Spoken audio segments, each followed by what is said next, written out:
Blessings, everybody, and sending you a big blast of love and of just pure joy and excitement from here in these sacred forests of Avalon. And I love this time of year. It just feels like, October's here. All the land devas, the elementals, the fairies, they're starting to change their energies, both kind of becoming more dormant and tending the field, but also in some ways becoming even more active. So I love spending as much time as I possibly can outside. So thank you all for joining me in this beautiful sacred forest here, right at the base of the Tor. So today, let's talk some stories. And for me, I've been getting so deep into the stories of the Essenes, of Yeshua, of Mary Magdalene, and really of the lost mystery schools of the ancient world. And it just becomes such a place of excitement and passion for me to find all of these stories that I possibly can, and then to give them out, to disseminate them, so that the magic of these stories can come into your world, into your reality, and you'll have a chance to receive them. And if there's any nuggets of truth or wisdom for you then to receive it and to integrate it and embody it. So before I, dive into the beautiful stories that we'll be talking about today, I will say a lot of what we'll be talking about today is very feminine centric. It's Mary Magdalene, and also a lot of stories about womb rites, sacred moon time and womb energy, womb consciousness, and womb resonance. And I will say, before I get into these stories, I do realize, the kind of the delicate and the humble path that I'll be walking, delivering some of these stories and some of this wisdom, especially me being embodied as a man. And that can seem very paradoxical for me to be, sharing about, things of the womb and nature of the moon time and the feminine. And I fully acknowledge that. So please, just receive these stories from me. Not that I necessarily have any idea what I'm talking about, being embodied as a man.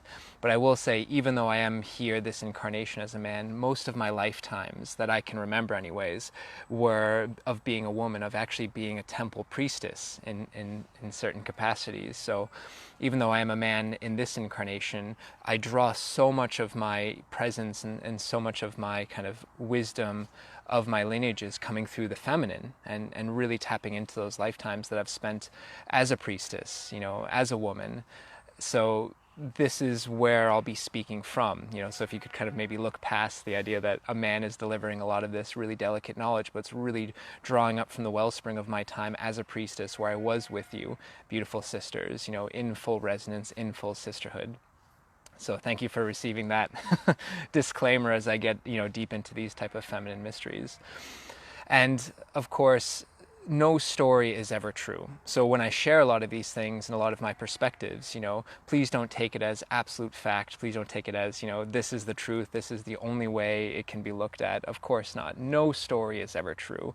And that's the beauty of stories. As we kind of tap into and listen and receive stories, they're always lensed and they're always from different perspectives. So I just wanted to share that these are simply my perspectives. Really they're capitulations of and compilations of all these different stories that I've come across from the Gnostics, from the teachings of the grandmothers and the grandfathers of the desert, and also my own kind of inner channelings and inner downloads with my own personal relationship with Mary Magdalene. So it's all kind of mixed up in a beautiful container that I'll be doing my best to deliver to all of you. So again, just if what I say, if it holds resonance and it holds some type of truth or nuggets of insight for you, amazing. And if anything that I say, if it doesn't feel like it resonates, and please feel free to compost it, because that's really what stories help us achieve, is discernment. And really that's what we're all kind of cultivating now, is our own inner discernment of how we can receive, different wisdoms, different truths, different stories, and then filter it through our own psyche. So I hope maybe some of these stories that I share with you in some ways will then allow you to receive the stories and then to tell those stories in your own way, mixed in with your own wisdom and your own perspective. So no story is ever true, but some stories can be extremely helpful, and some stories can be, wonderfully inspiring. And I hope some of these that we talk about today, will mean something to you. Will have some resonance in your mind, in your heart, in your wombs. And also for any men that are tuning in or will be tuning in, I hope some of these stories also will have some potency to you in ways that maybe it will better help men understand some of the deeper and more mysterious layers of woman, of the feminine. And also we'll be talking about toward the end a lot of Mary Magdalene's teachings when it comes to the masculine and us cultivating our sacred seed essence, and what that can mean for our lives and how we can utilize that to transform transform ourselves as men, but also to use that energy to really help connect and honor and dance, with the feminine in that beautiful sacred union, that sacred marriage that we're all, what feels to me anyways, collectively moving toward. So yes, shall we dive into some stories? So before we dive in, I always just like to center, and if any of you want to take a nice deep breath, and I find it can be really helpful too when you tune into your own truth, is, whether you want to put your hands on your heart, or if you're women, if you want to put your hands on your womb space, draw in and take a few breaths in there, because I love when we sit in circle and we share stories, even though I'm sitting here in this beautiful forest talking to you digitally, and wherever all of you are in the world, we're actually sitting in a story circle right now together. So it's really fun to kind of feel that resonance that we're all carrying, even though we're all different places in the world and all kind of sharing this digital space right now through our screens.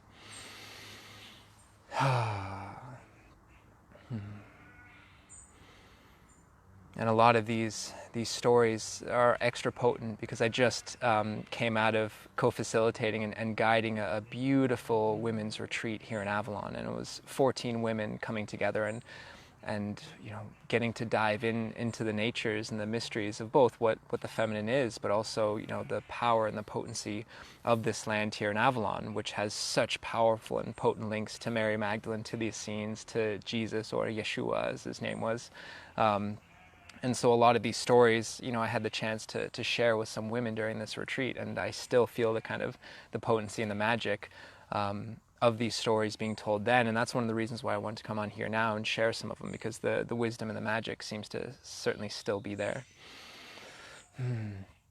So a lot of what Mary Magdalene represented in her days seems to be re-emerging or rising again today, which is really, really magical, because she's in many ways a very misunderstood archetype. She's a very misunderstood character and beautiful feminine figure, but also not only who she was as an individual or personality-based person, she was an incredibly potent archetype for the feminine. And she had so much to teach women about being women. And again, I know this is, it might be very strange to receive some of this language coming from a man, but this is more just sharing from my heart and from my own etheric womb and my lifetimes as a priestess with the Magdalene Ray. But she had so much to teach women. And really, she had so much to teach women about being a woman. And most importantly, she had so much to teach about the blooming that takes place within the feminine as the feminine steps into her true power, into her true embodied essence. Because a lot of Mary Magdalene's teachings, especially when you get into the Aramaic language, and that's one thing that I'm really enjoying now, is getting back into the source material and starting to translate certain words and certain sayings from the source Aramaic without any of the different places where it was been mistranslated or watered down or maybe even intentionally changed. But a lot of the essence of what Mary Magdalene was teaching about really came down to words like to bloom, or the act or the verb of blooming. And core teachings of what she would offer to women is this beautiful, ever-present and ever-unfolding bloom that takes place within a woman as she grows, as she matures, as she settles into her, embodied essence. It's like you as women have this flower that is in your essence, and the more that you step into yourself and the more you step into your embodiment, you're constantly blooming. It's not just one bloom, it's this ever-unfolding blooming that takes place within your being, within your heart, within your womb. And so what I love about that is it's so important to look at, in order for a flower to bloom, you want to look at the environment, and you want to look at what you're feeding and nourishing and nurturing your flower with.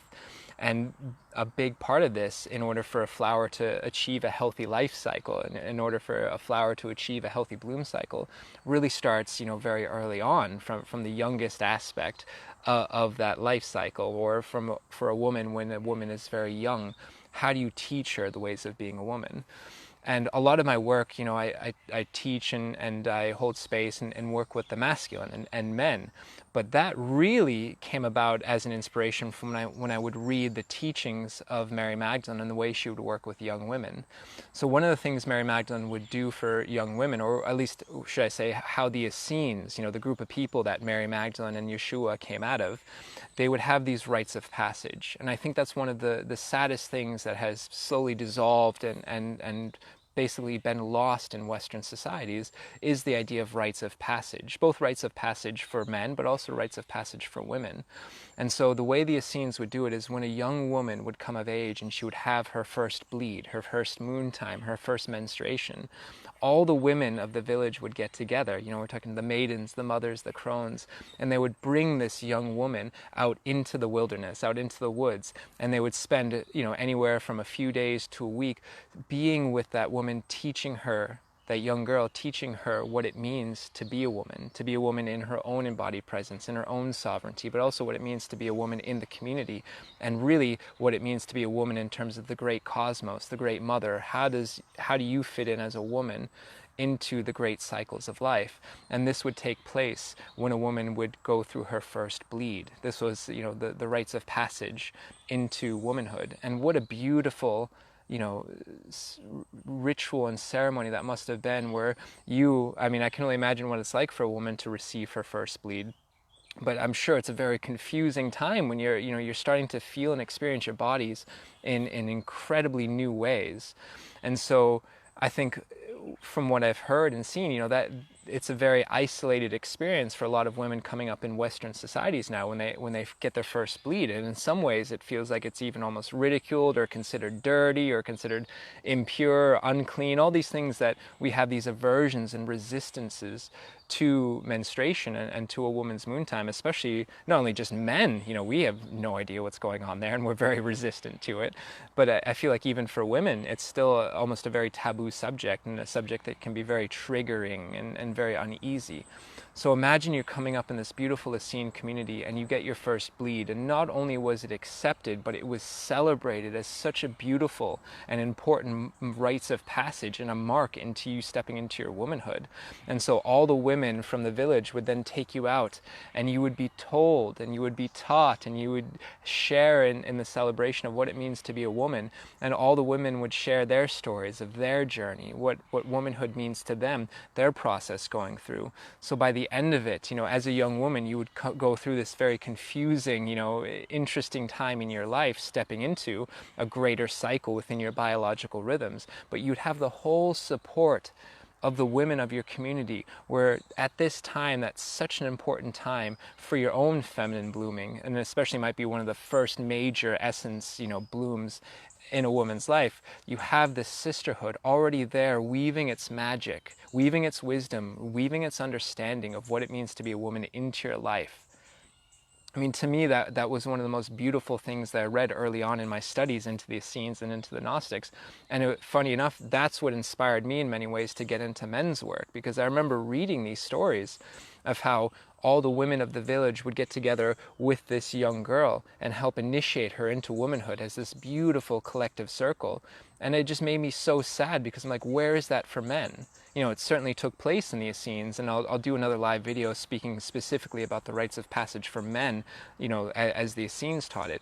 But it just made me like, how come I didn't get that? How come I didn't get that as a man, this sort of understanding and rites of passage? Where were all the men for me growing up teaching me what it means to be a man?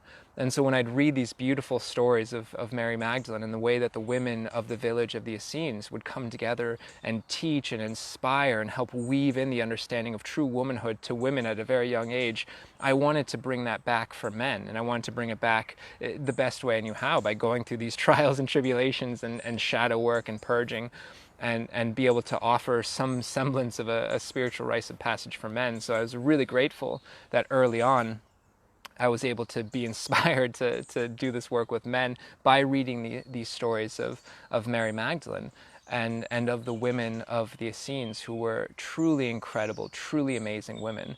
And to see that's what happens when you can nourish and nurture truly embodied sacred identity from a very young age, and then tie it into biological rhythms, because stepping into puberty is a massive upgrade in terms of expansion of consciousness, of wisdom, of body embodiment, all these different types of things. So it's beautiful that you can see that there's certain times and rhythms within our life cycle, within our growing period, that would then be a beautiful window to weave in kind of more esoteric or deeper knowledge. And imagine for a lot of you women out there, and I know you've done womb work already and really gotten into the magic and the mysteries of your own moon time, of your menstruation time. But can you imagine if, and maybe you have, but I feel like a lot of women get into this later in life. But imagine if you had this type of magic earlier on in your life. Imagine if you had this type of womb awareness and moon time awareness from a very young age, and were fully supported by your community to step into these mystical rites.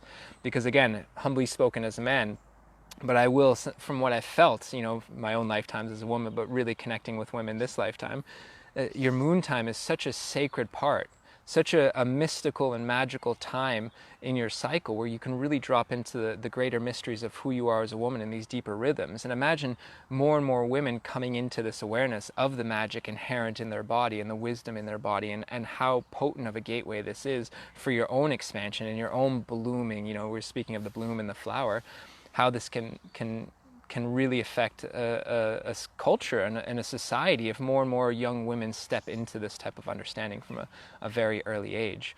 And I love that, and I see more and more women doing that now. More and more women are starting to work with moon time and womb consciousness and womb cycles, and to start to teach it into the next generation of young women coming of age. And it makes me so happy, and also seeing that taking place with men of the world now teaching younger men, because really we can all agree that the next generation, are really a different species. Have you seen some of the children coming through now? They are literally bing, fully activated, fully wide open. And because they're so wide open and they're so sensitive, both men and women, young boys, young girls, it's almost like they require a different type of education, so that the young men coming up in the world right now literally require a different type of education of what it means to be a man in this, ever blooming, unfolding, rising world. But the same thing for women. Young women need to be initiated and to be brought into the magic and the mysteries of their body by the women of the community, by women like you who have been doing this work, so that you can literally then impart your wisdom to the young women of the tribe, the world, the community that you find yourself a part of. So these rituals are really coming back. These rituals and rites of passage are starting to come back. And a lot of Mary Magdalene's teachings, of course, they weren't her teachings. They were teachings that she was then brought up through being a member of these communities. And then she continued these teachings by disseminating and in creating sisterhood circles everywhere she went, so that this wisdom could be taken as a circle, given to a new circle, and then the circles would rapidly expand, almost like a blooming fractal, where these lost feminine traditions were going to be rewoven in society. And they're happening again now, which is really interesting, the time of the second coming. And again, if you get back into the Aramaic translations, when they talk about the second coming, people think, oh, is Jesus coming back? Is he going to judge us? All this thing. It was not meant to be taken literally that Jesus was coming back. But if you get into the Aramaic, the source text, it's not a second coming, it's a second blooming. It's a second blooming of consciousness that literally is coming back to the planet now. And it's so beautiful because we're seeing that now. We're really seeing that taking place both in the men of communities, but really I love seeing it taking place in the women, because you women tend to be slightly, ahead of the curve, compared to where we men are.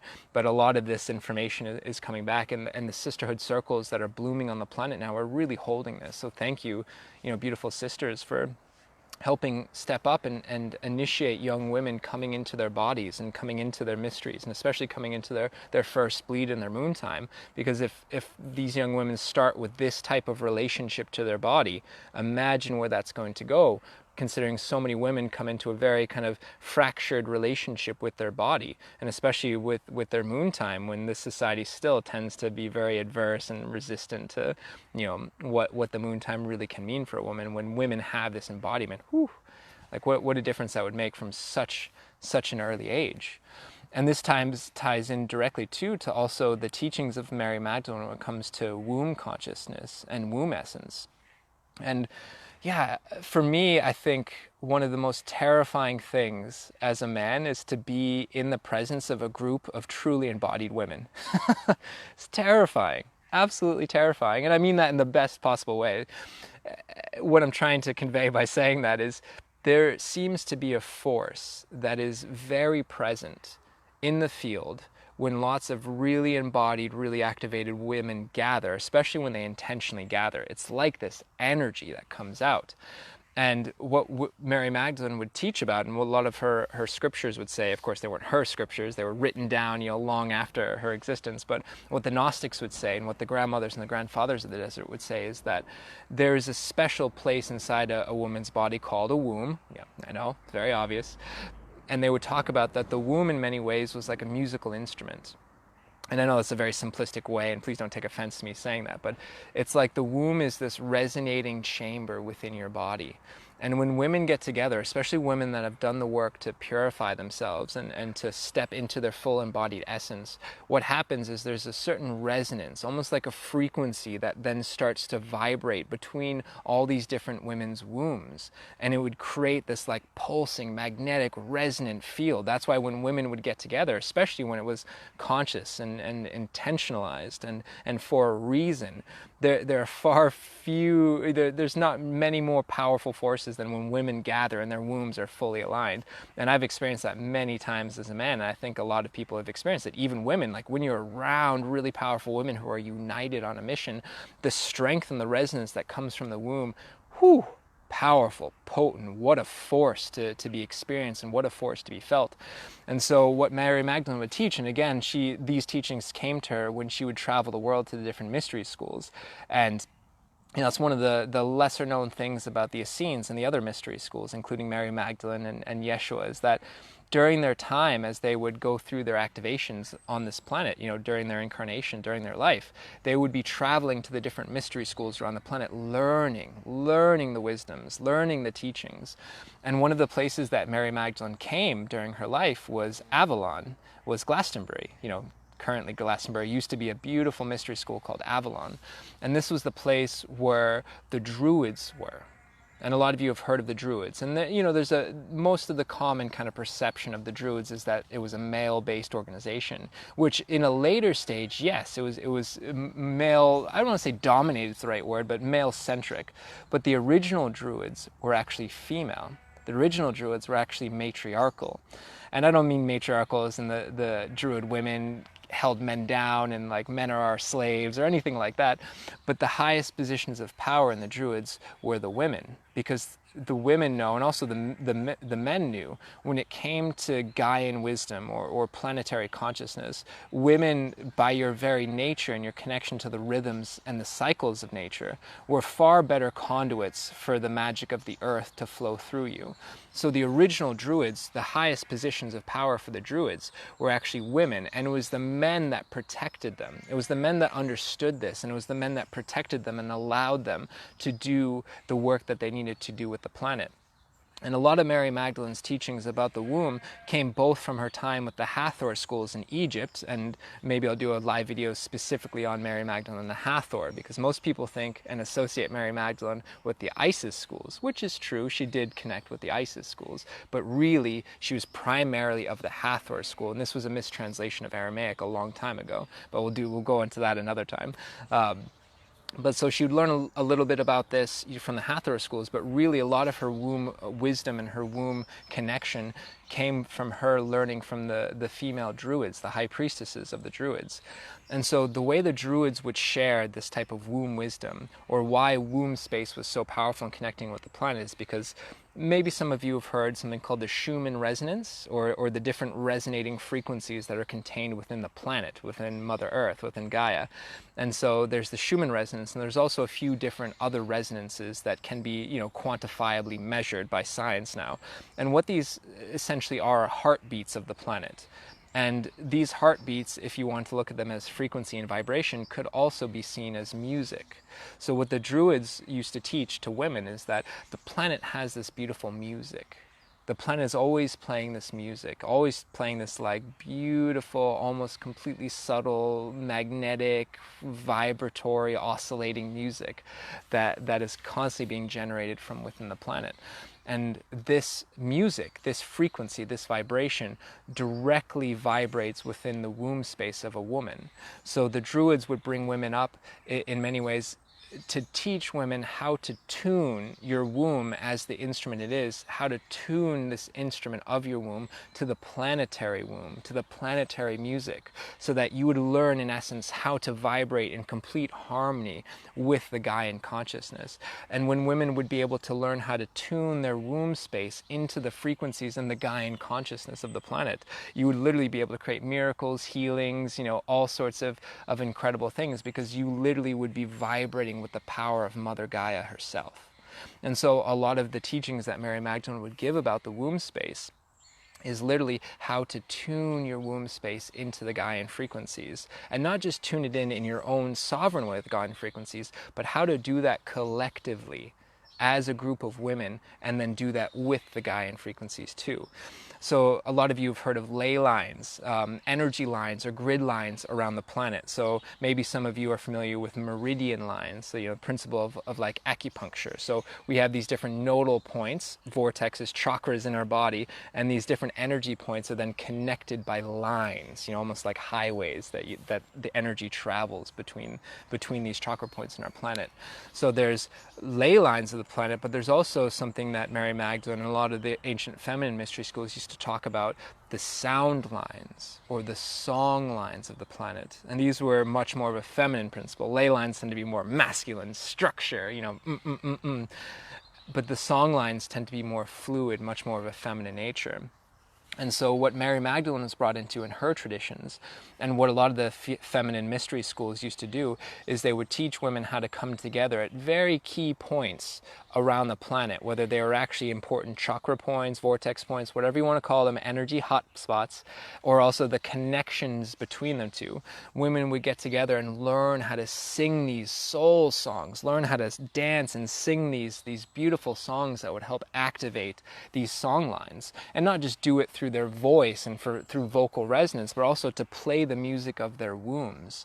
So a lot of the planetary grid consciousness was upheld by groups of women, sisterhoods of light, that would be fully activated into their womb space. They would do this at certain points on the planet, and by uniting, first they'd have to get into their own womb space and understand the mechanics and the magic and the mysteries of how their womb can play music with Gaian consciousness. But to do that collectively and intentionally as a group of women, by all the women playing in their womb space, playing in this womb magic, they would be activating the planet in very specific ways, causing beautiful healings, transformations, and really almost being an extension of the Gaian consciousness, of Mother Earth herself. And this would be happening through women.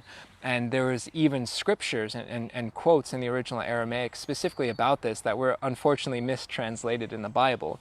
But one of my favorite quotes is when Yeshua would talk about the Christ light is equally available to both men and women. But when this Christ light is, you could say, embodied by a woman, the force of it is far more powerful. And that's a simplistic way of understanding it. But if you get into what was actually being said Aramaic word by word, it turned from vibration or sound. And the sound, the word, it's a simplistic Aramaic word for echo. It's not really that word. We don't quite have the English word for it. But it's when this vibration of the Christ light or of the consciousness of the planet, when this vibration or then this echo would go through a woman, it'd be far more of a powerful force than men. It's specifically because of that womb space that's inside a woman.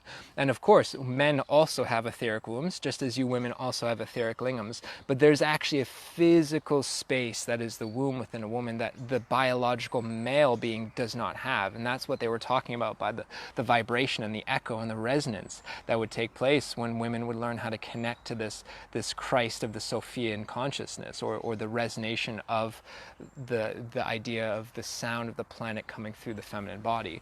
So Mary Magdalene would go during her travels and initiate women into these mysteries. She would go and initiate women into these type of wisdom traditions of learning how to play music with their womb space. And when they would play music on their own with their womb space, what that can mean for their own life, for their relationships, for their family, for the young children that they might be bringing up. But again, when women would come together and play music with their wombs through this Gaian consciousness, what a force. And I experienced this during this past retreat this week with this group of women who are so beautiful and so powerful, and really just rocking my world when it came to being in full awe and appreciation of what the feminine can do when they're doing the work and doing it together. Wow, thank you women again for that. Still integrating the experiences. But as a man, getting to witness this, really getting to bear witness to this and to experience it is a whole different thing.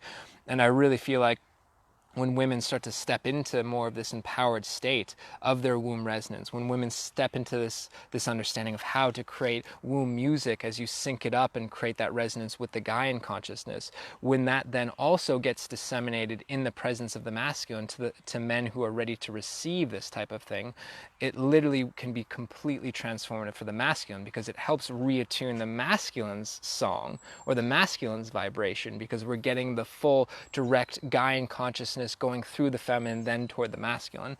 And I'll have to do another full live video specifically on this, in ways in which women would sing womb songs to help the masculine remember, you could say, or re-find or re-navigate. The Aramaic word that they would use for it is to navigate, or to re-navigate, or to navigate correctly. Women's wombs would help men remember how to navigate correctly, which in essence means how men can remember who they are and find their path once again. Because a lot of the Essene teachings was about the idea of battling against forgetfulness. And that's why I love it. We'll do a quick side tangent here, since we kind of got into it with how the womb can help people remember more. But when you get into the Aramaic translations of some of the source material, you get into interesting differences in what the Bible would say. And so one really interesting word that I came across within the last month is a word called Satana. Satana. What does that sound like? Sounds like Satan, right?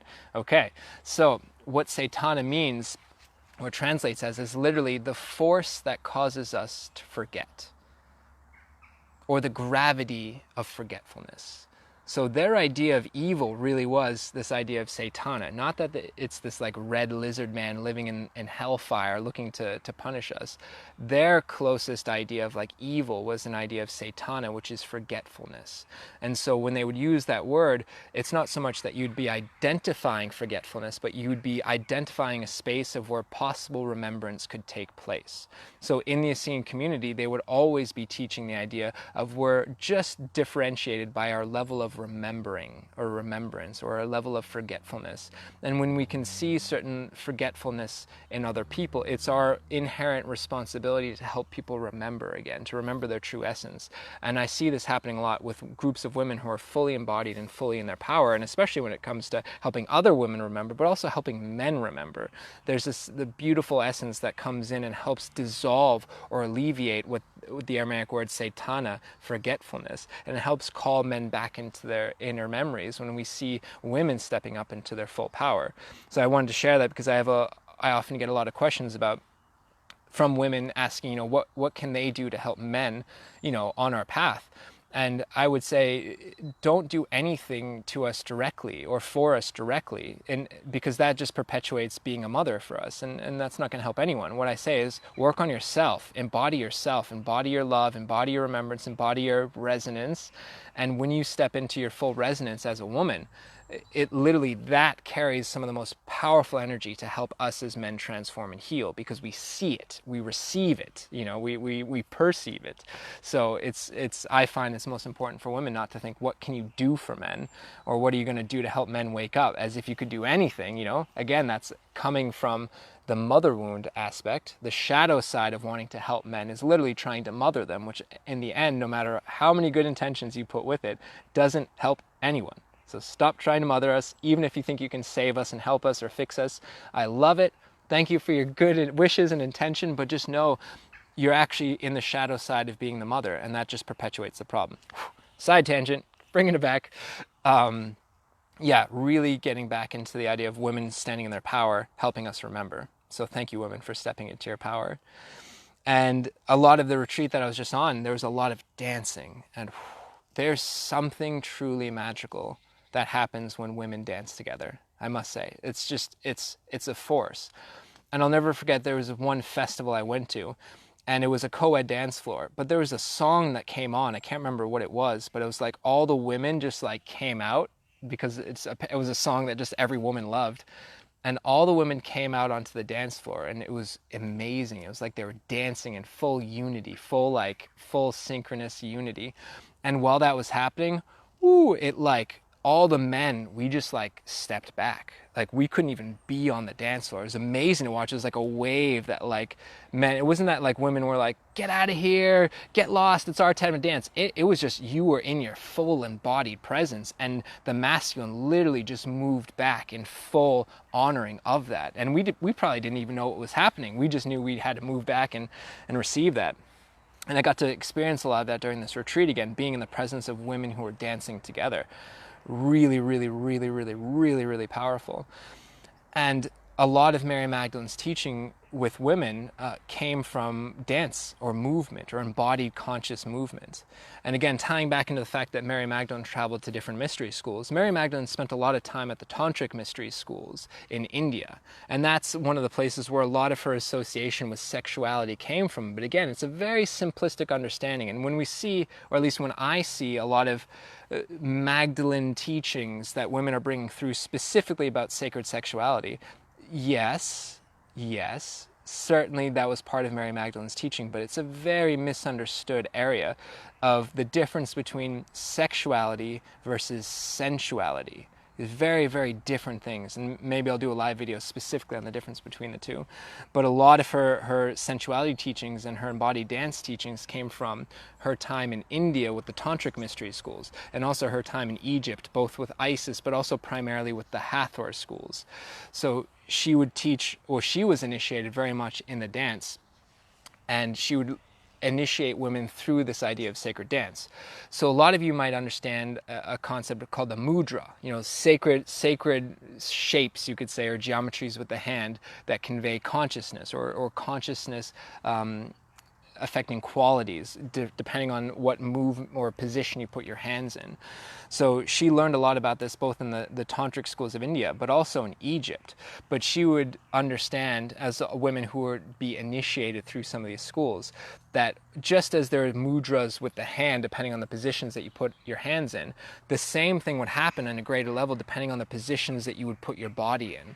So literally every position that you would put your body in certain ways, in certain schools, literally would be a transmission, as if it was like a Sanskrit or ancient Hebrew fire letter symbol. So you would put yourself in these different positions, and the positions inside themselves would literally be a transmission of energy and consciousness. Now, when you take that idea, if every position you would be in would be a transmission of consciousness, then as you would dance and you would move from position to position, literally you would be telling a story. You would be literally telling an energy transmission story that would go through. So your body would become this living, breathing transmission, almost a gospel in itself, of energy based on the different positions and mudras that your body and your hands would be in. And when you tie your hands into the body position of the different mudras, this is a lot of what was taught in the feminine mystery schools in both India and Egypt, specifically in the Hathor mystery schools. So she would be a full master of how to literally convey healings and transmissions and stories through the act of dancing, where the dance itself would be an expression of your heart as the feminine, but also it literally would carry this beautiful transmission of consciousness and energy that could do incredible, incredible things. And some of my favorite stories of Mary Magdalene would be about her dancing. And, it's one of the things we don't get to hear too much of, even though it intuitively makes sense. Of course she would dance. But to get to receive it, a lot of it from, the Gnostic teachings and the teachings of the grandmothers and the grandfathers of the desert, it takes it to a whole new level. And what I love most is Mary Magdalene oftentimes would talk about how when a woman would be in her full transmission, when a woman would be in her full dance rituals, it would be as if the star crown of the Shekinah would descend and rest upon her head. And so this is a beautiful symbolism of when a woman is in her free-flowing Shakti and full embodied essence, literally the royal crown of the Shekinah would come to rest upon her head. The star-jeweled crown of the Shekinah, which again, this can be interpreted in many different ways. It can be a symbol for many different things. And, I could go off on many different tangents on what I think she meant when she talked about the holy crown of the Shekinah resting on the feminine head. But in essence, it's the idea of that when you're in your full embodied, free-flowing Shakti power as a woman, your divinity and your rightful place as the queen of who you are comes to rest upon your head as the crown known as the crown of the Shekinah. So it's like you step into your full power, both completely structured and completely with form, but also boundless and formless and free-flowing wild nature. You put those two things together, the discipline and the free-flowing wild feminine, whew, it's a powerhouse formula that apparently leads to the crown coming to rest on your head. And what woman doesn't want to wear a crown, or at the very least a tiara, if a crown is too heavy for you? So she would teach women how to step into their fully embodied crowned self through dance movement. And dance is such a great way, because in order to dance, you have to be out of your mind in some ways. So she went through this dance school and she would teach dance. A lot of it was like mental, of training, of understanding the different mudras and the body positions and how to put them together. But once you learn that, it's almost like you're not thinking anymore. And you go into this free-flowing transmission of the way the body wants to move. And it's without thought, because it's not really you dancing. So one of the interesting words in Aramaic is the word spirit was never spoken. So Yeshua and Mary Magdalene and the Essenes would never speak of the spirit.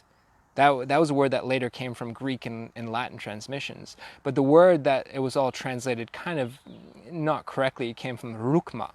And this is the word for breath. So to them, spirit was the idea of breath and breathing. And when Yeshua would be in a room, he'd be speaking like, we will breathe together. Or, and sometimes it gets translated as, I will breathe you. When you'd sit in a room, I will be breathing you. But again, this is a very simple and easy translation error. He never said ina, which is the word I in Aramaic. He said inanna, which is the I within the I, or the greater self within you. So you'd be talking about the inanna rukma. So it'd be like the source is breathing you. And why I wanted to bring that through is because that's what Mary Magdalene would teach about when it came to dancing. And as women gets into these free-flowing Shakti dances, it's literally like spirit is breathing through you. You become, in essence, the movement of the breath of life as it comes through your body. And that in itself is a transmission. And there's all these beautiful accounts, from the Gnostics and from the grandmothers and grandfathers of the desert of when Mary Magdalene would do her dancing, because oftentimes her teachings and her gospels would be not with words, but literally with embodied action and embodied form and embodied movement. When she was with some of the disciples, she would literally go into these beautiful dance transmissions.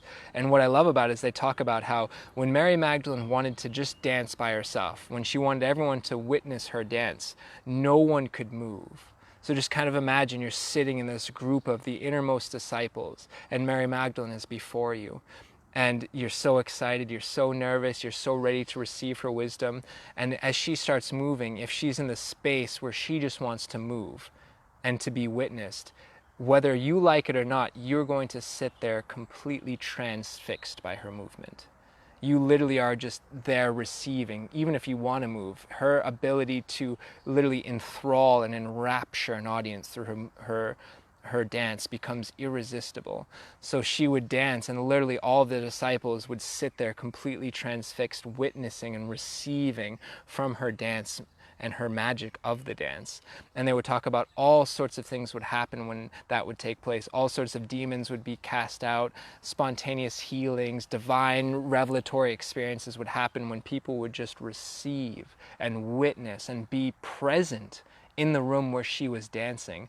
This is one of the greatest transmissions she had, was literally to transmit the Christ light through her embodied movement and through her embodied dance. So the times when she just wanted to be witnessed, no one could move. And also the other side of that would be true is when she wanted everyone to dance with her. Whether you liked it or not, whether you were resistant to dance or not, the entire room would be taken up in rapture. And everyone, whether they liked it or not, would be taken up in the movements with her. And when the entire disciples would dance with Mary Magdalene, again, getting goosebumps talking about this one, everyone would be dancing in the room with her, lost in complete divine rapture, literally lost in the rukma, the breath of spirit, as it would be moving through you. And they would talk about when the holy breath moves through you in the motion of dance, no blockages can remain. Every meridian opens up. And she would teach these embodied healing exercises both to women and to men about getting into that rukma breath through motion and literally being like the lungs of spirit. As you would move, you would be breathing, or spirit would be breathing you, which is, I think, the more correct way to say it. And some of my favorite stories, of course, are when Mary Magdalene would dance with her beautiful beloved Yeshua, Jesus. And so there'd be stories of how sometimes they would take up dance together. And when they would dance together, again, they would say all sorts of miracles would take place. All sorts of divine transmissions would take place when Mary Magdalene and Jesus would dance together. Because I'm sure in their human hearts, they loved to dance together. Of course they did. But can you imagine for a moment what it must have been like on the higher planes when two beings like that were lost in the rapture of spirit and dance and breath coming through?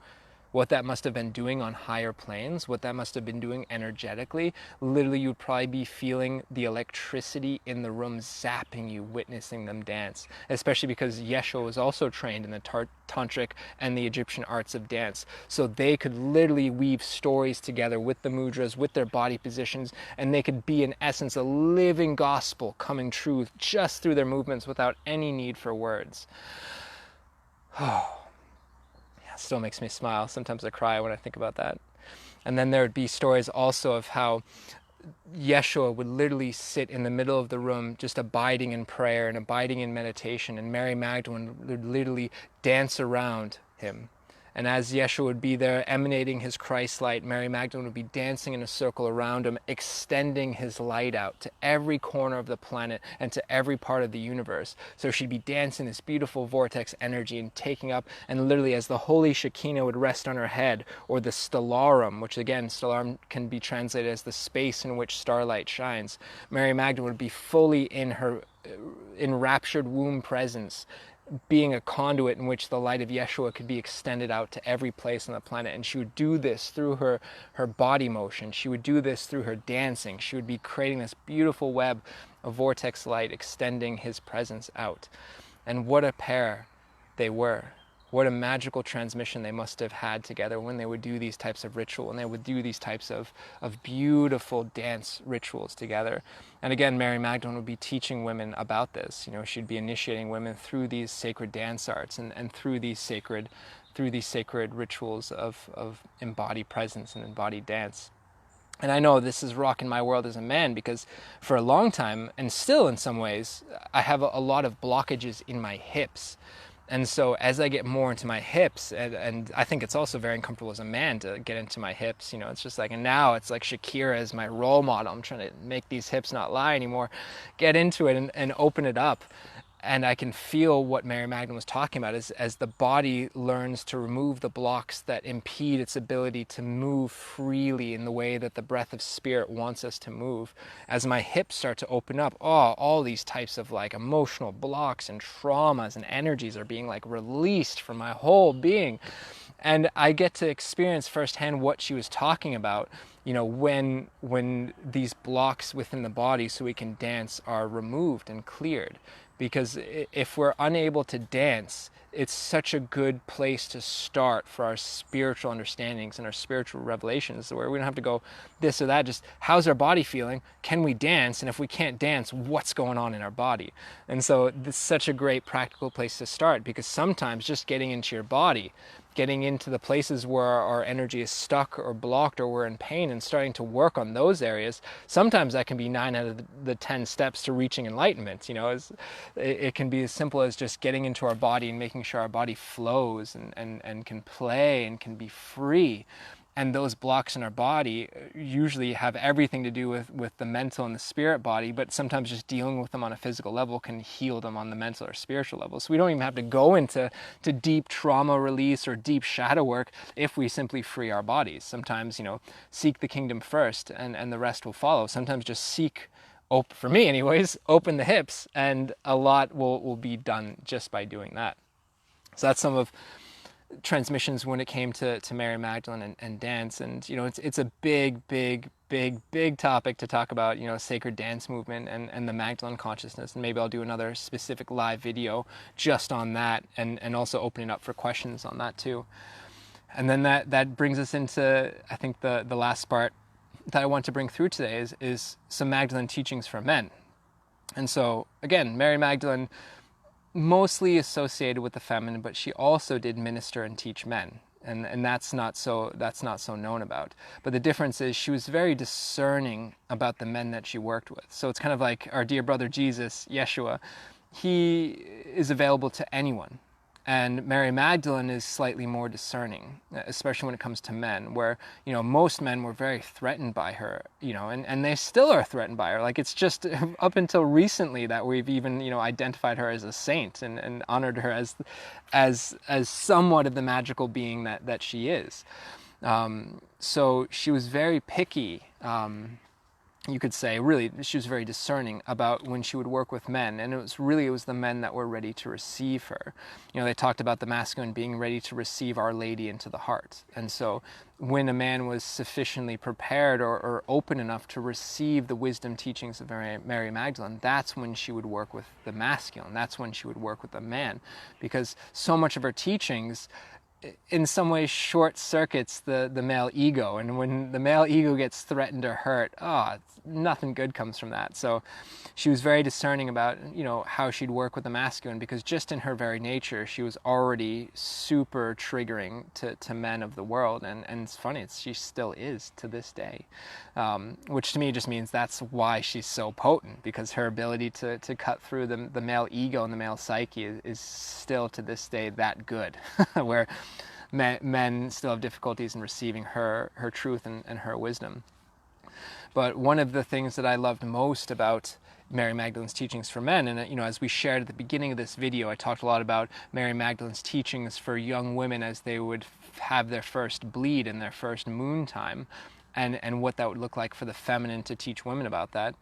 So one of the rituals, that women often do with their moon blood is they make moon blood offerings, menstruation blood offerings to the earth, as part of a sacred womb rites or a sacred connection to the Earth Mother.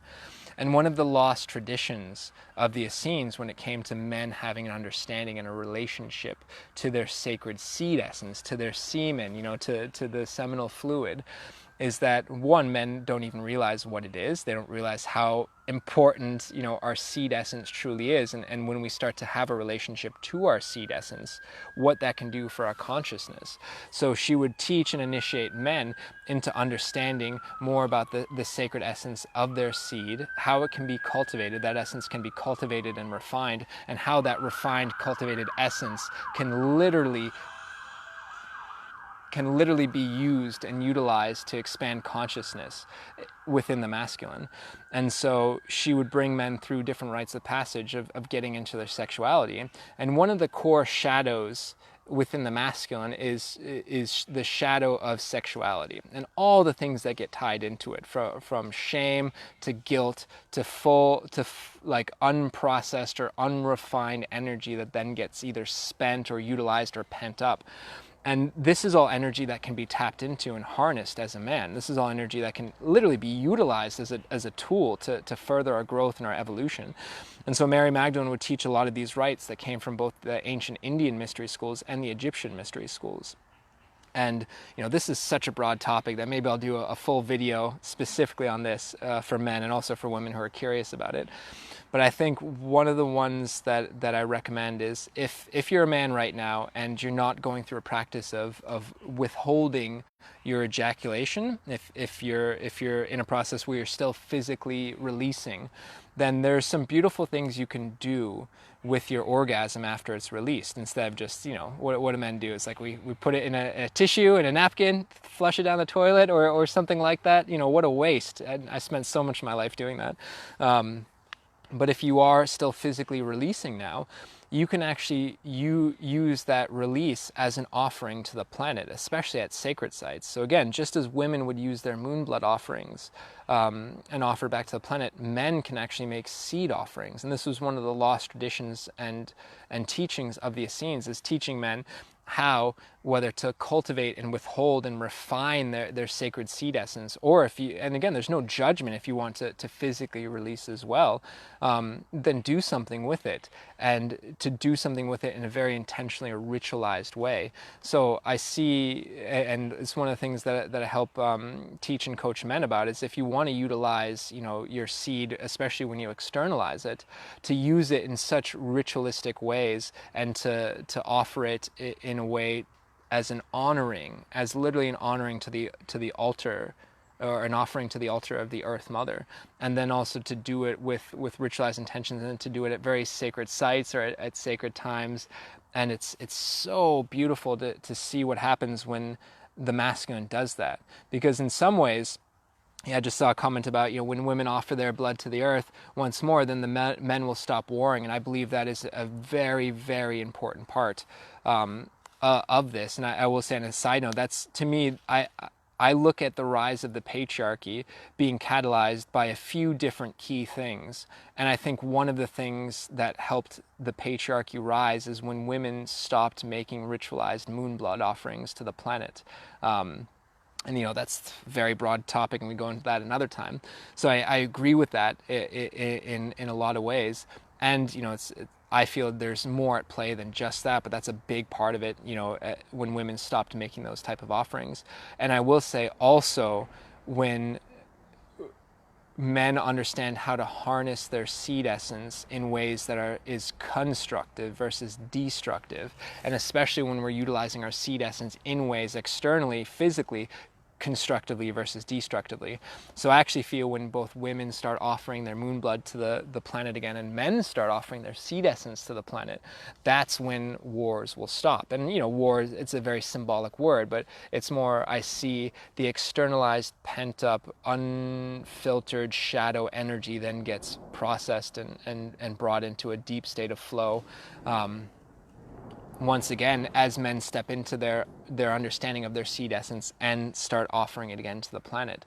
Because it's a very uncomfortable thing for men to sometimes even be in contact with their cum. It's just like, I remember I was so grossed out about it for most of my life. I was always like, ugh, it touched me, gross.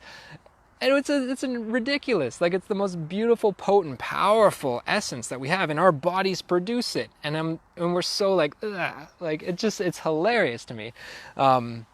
And I know, as I started to develop my own relationship with my seed essence, first the aversion to it and me being grossed out by my own sacred seed quickly went away, but also I started to see the power of it, and then how we can really utilize this in such constructive and such magical ways as men.